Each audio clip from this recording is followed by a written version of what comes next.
quand la demande est très forte. Alors c'est très simple. Ce qu'il faut considérer d'abord que la poésie n'est rien d'autre qu'un genre littéraire. Alors, ce genre est un art du langage pour proposer une définition dont l'importance est accordée à la forme. Alors, d'autres disent que la poésie est un art du langage généralement associé à la versification.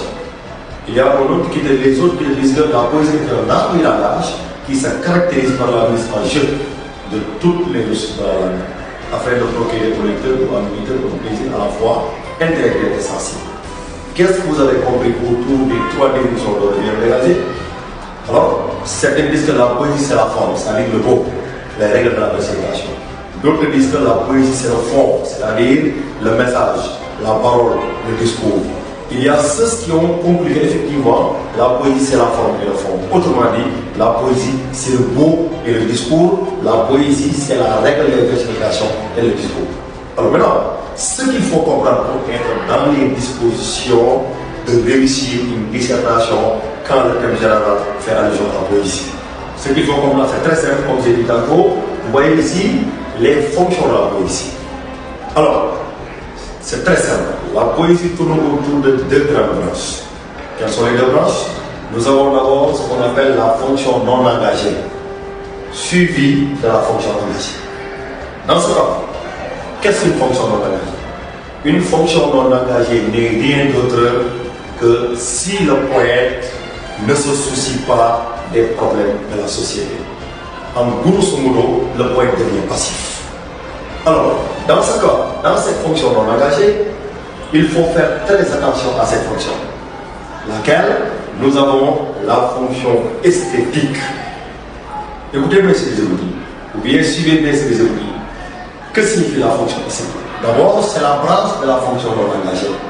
C'est-à-dire que je ne voudrais pas que les élèves tombent dans le piège. De quel piège s'agit-il? Si l'élève entend la fonction esthétique, très rapidement, il pense à la beauté.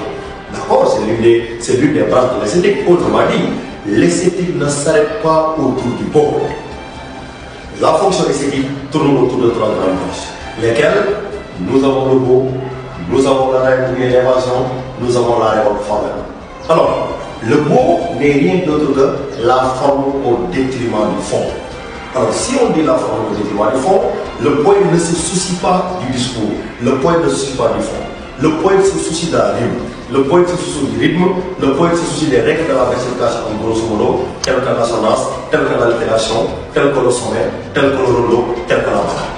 Alors, qui sont ces écrivains? Ou bien, quelle est la mission de ces écrivains?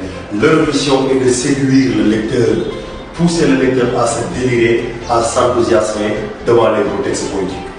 Qui sont ces écoles qui développent cette fonction esthétique? Nous avons le XVIe siècle avec les poètes de la Pléiade. Nous avons Monsieur Joachim Dublé dans Heureux Quiconculus, extrait de son chef-d'œuvre Les Regrets.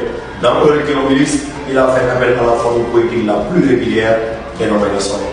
Qu'est-ce qu'un sonnet? C'est un poème de 14 vers constitué de 2 quatrains et de 2 tercets. Là, le poète devient ce qu'on appelle un artisan. Après le XVIe siècle, nous avons le XVIIe siècle avec les poètes classiques.